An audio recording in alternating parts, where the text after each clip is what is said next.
Selamat pagi semuanya. Saya akan menyampaikan materi mengenai teori himpunan ya. Jadi pada pertemuan ini akan saya sampaikan beberapa teori mengenai eh, himpunan ya dalam matematika diskrit. Nah, eh, jadi eh, teori himpunan dan logika matematika ini memiliki hubungan yang sangat erat ya. Setelah kita mempelajari logika matematika, saat ini adalah waktu yang tepat untuk mempelajari tentang teori himpunan. Jadi, pertama-tama akan didefinisikan dulu apa yang akan dijelaskan dulu apa yang dimaksud dengan teori himpunan. Jadi, himpunan itu adalah suatu unordered collection dari suatu elemen atau suatu objek. Karena unordered ini dengan demikian urutan suatu objek atau elemen di dalam himpunan itu tidaklah merupakan sesuatu hal yang penting gitu ya. Nah, ada beberapa notasi yang diperlihatkan di sini ya. Jadi notasi ini menyatakan bahwa A adalah anggota dari himpunan A ya. Nah, kalau A huruf besar itu menyatakan sebagai himpunan A gitu ya. Atau A adalah anggota eh, dari himpunan A ya. Kemudian sebaliknya di sini dikatakan bahwa A bukanlah elemen dari himpunan A atau A bukanlah anggota dari himpunan A. Kita bisa juga menuliskan himpunan dengan cara bahwa A merupakan atau A terdiri dari A1 atau himpunan A terdiri dari A1, A2 sampai dengan seterusnya sampai dengan AN.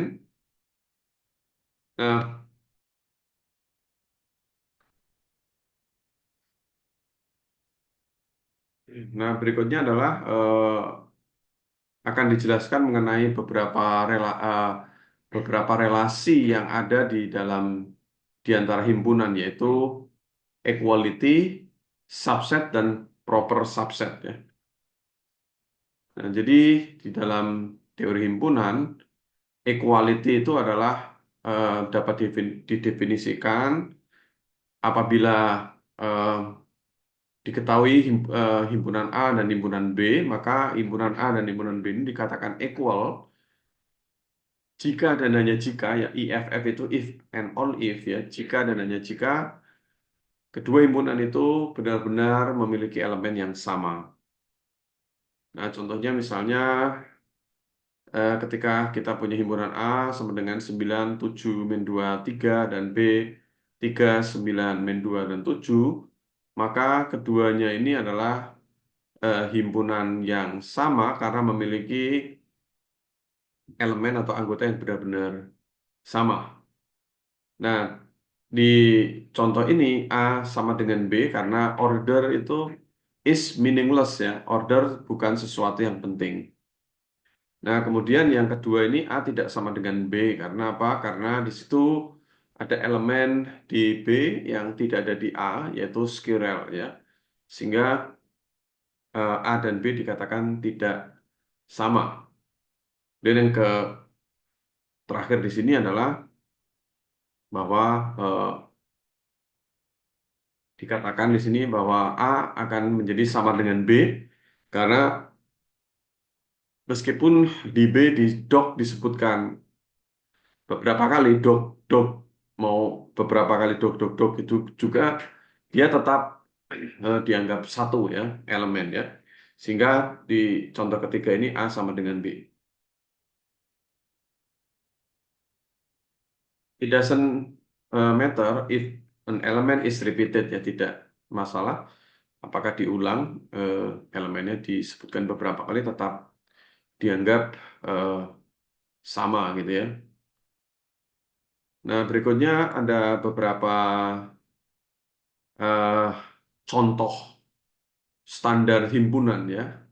Jadi ada namanya bilangan natural, anggotanya dari nol sampai dan seterusnya. Kemudian bilangan bulat atau Z ya, dari minus tak terhingga sampai dengan eh, plus tak terhingga ya. Kemudian kalau Z plus ya, positif integer itu mulai dari satu sampai berapapun itu. Kemudian ada juga real number ya, himpunan bilangan real.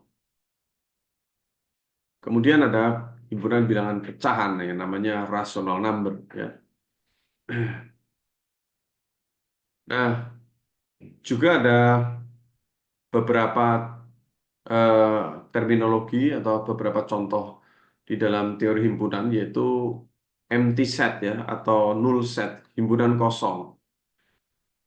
Himpunan kosong itu didefinisikan tidak sama dengan himpunan yang isinya adalah himpunan kosong. Kemudian A sama dengan eh, himpunan. A adalah himpunan yang terdiri dari Z. Z di sini anggota himpunan A, tapi Z tidak sama dengan himpunan yang terdiri dari Z itu sendiri. Kemudian A bisa juga contoh lain adalah A adalah himpunan yang memiliki subhimpunan atau himpunan A memiliki eh, atau terdiri dari himpunan B, C ya, himpunan C, X, D ya. Jadi A adalah himpunan yang terdiri dari himpunan eh, lagi gitu ya. Kemudian contoh lain adalah A adalah himpunan yang terdiri dari himpunan X, Y gitu. Nah, sama dengan yang tadi X, Y anggota A, tapi X, Y tidak sama dengan himpunan yang terdiri dari himpunan X, Y. Kemudian ada juga himpunan A dinyatakan sebagai himpunan X di mana PX ya. Himpunan semua X sedemikian hingga PX terpenuhi. Atau sedemikian X sedemikian hingga X memenuhi P. Contohnya di sini ya, A adalah himpunan X sedemikian hingga X anggota bilangan natural dan X lebih besar dari 7 di sini berarti ya anggotanya adalah 8, 9, 10 dan seterusnya. Ini uh, X memenuhi PX ini maksudnya di dalam contoh ini X anggota bilangan natural dan selain itu X lebih besar dari 7. Nah, kemudian ada himpunan rational number tadi sudah sempat dibahas bahwa dia adalah eh, himpunan pecahan A per B ya, di mana A anggota himpunan bilangan bulat dan B ini adalah anggota himpunan bilangan bulat tetapi tidak sama dengan nol ya, Z bintang ya. Eh, Tidak boleh sama dengan nol karena pembagian nol adalah tidak diperbolehkan atau tidak terdefinisi atau namanya divide by zero pada pada programming ya, kesalahan pembagian dengan nol itu. Kemudian ada juga himpunan bilangan real ya. Nah, ada beberapa cara untuk menggambarkan himpunan, untuk merepresent himpunan. Yang pertama adalah dengan explicit enumeration dari elemen ya. Yang kedua adalah dengan set builder notation dan yang ketiga adalah Venn diagram atau dengan diagram Venn ya. Kalau explicit enumeration itu dengan menyebutkan elemen satu persatu. Kemudian ada juga dengan set builder notation, ya, notasi untuk membangun himpunan dan dengan diagram Venn. Ya. Berikutnya akan dijelaskan mengenai apa yang dimaksud dengan subset ya. Subset itu apa gitu ya? Jadi definisi subset itu adalah sebagai berikut ya, bahwa eh, nah sorry sebelumnya subset ini termasuk relasi di dalam himpunan ya. Jadi subset A dikatakan sebagai subset dari B ya, atau A eh, subset dari B itu definisinya adalah jika dan hanya jika semua elemen A juga adalah elemen dari B. Nah, di dalam predicate logic language ya dikatakan bahwa A subset dari B itu adalah apabila for all X, jika X anggota A, maka X anggota B. Contohnya misalnya himpunan A terdiri dari 5, 1, 3, 9. Himpunan B terdiri dari 5, 9, 1, 3. Di sini katakan bahwa A adalah subset dari B karena A adalah anggota dari B. A adalah, sorry, bukan anggota. A adalah himpunan bagian dari B. Nah, tapi di sini kita melihat ya, kalau di sini ini definisinya memenuhi ini ya. Jika X anggota A, maka dia juga X anggota B. Dengan definisi ini, maka pada contoh pertama ini, kita bisa melihat pada contoh pertama ini tidak hanya ba- eh, bagian, tapi juga sama persis ya. Tapi kalaupun sama persis pun dia tidak mengingkari, tidak melawan hukum ini. Bahwa jika X anggota A, maka X anggota B. Ini termasuk kalau sama.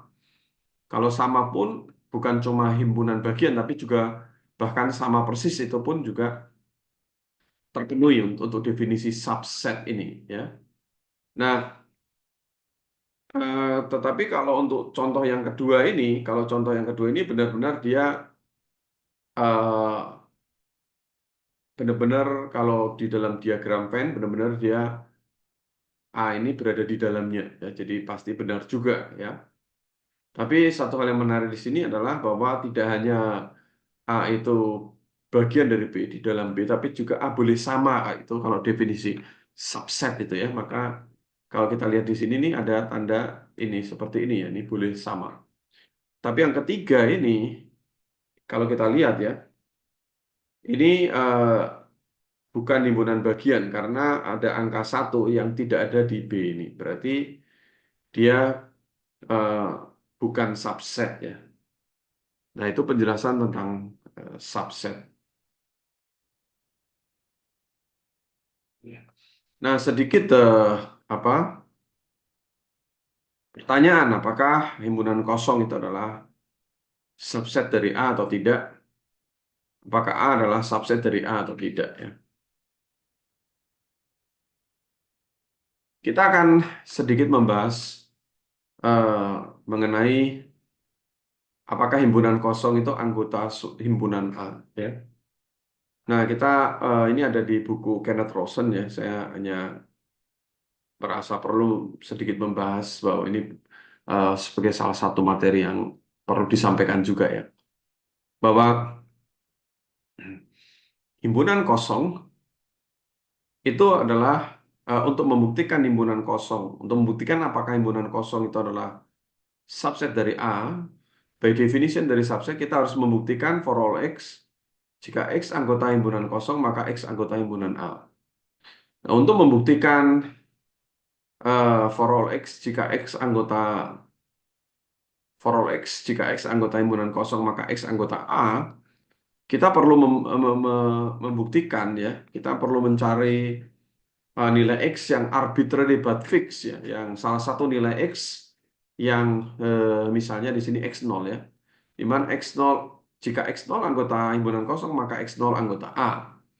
Kita mengambil nilai arbitrary dari X, nilai apapun dari X Dalam hal ini adalah X0. Nah, karena X0 anggota himpunan kosong itu adalah false, kita lihat bahwa X0 anggota himpunan kosong itu selalu false. Karena apa? Karena himpunan kosong itu tidak memiliki anggota ya. Maka kalau X0 anggota himpunan kosong, maka itu adalah suatu pernyataan yang salah ya. Karena ini salah, maka kita bisa mensubstitusikan di sini bahwa false itu maka X0 anggota A itu always true. Karena apa? Karena kalau di dalam tabel kebenaran, kalau false maka apapun itu eh, itu adalah always true ya, sehingga terbukti.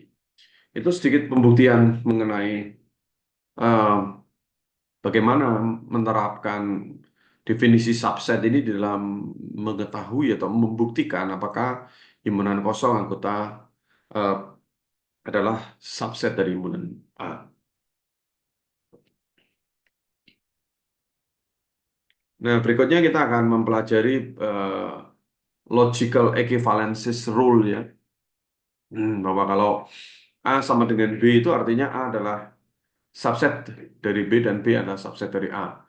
Kemudian kita juga bisa melihat ya bahwa jika A subset dari B dan jika B adalah subset dari C, maka A adalah subset dari C ya. Seperti itu. Nah,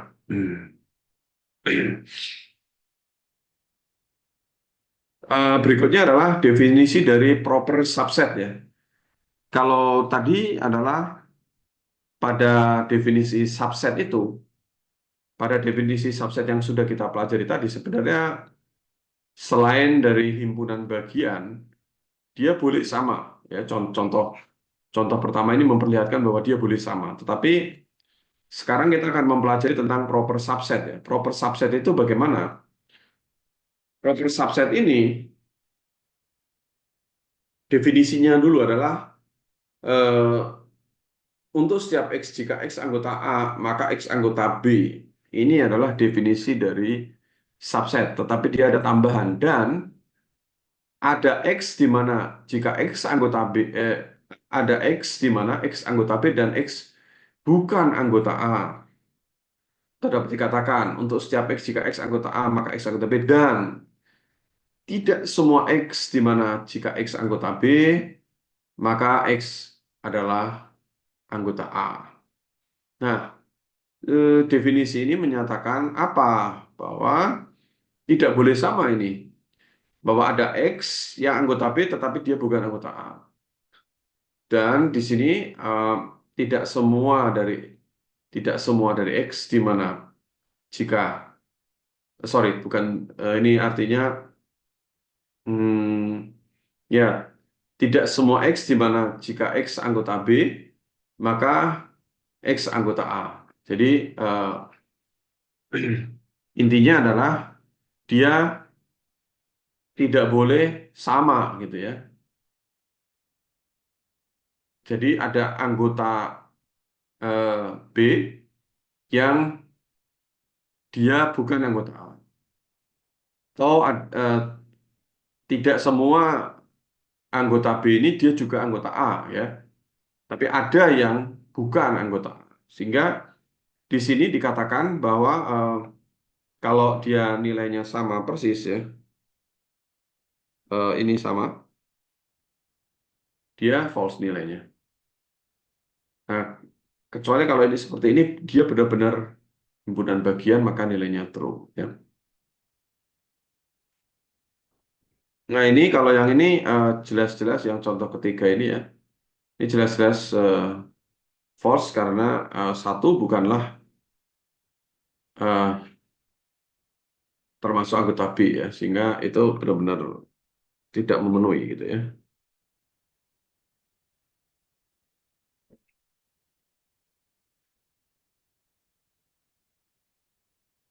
Nah kita eh, ada sedikit gambar yang menyatakan seperti itu. Hmm.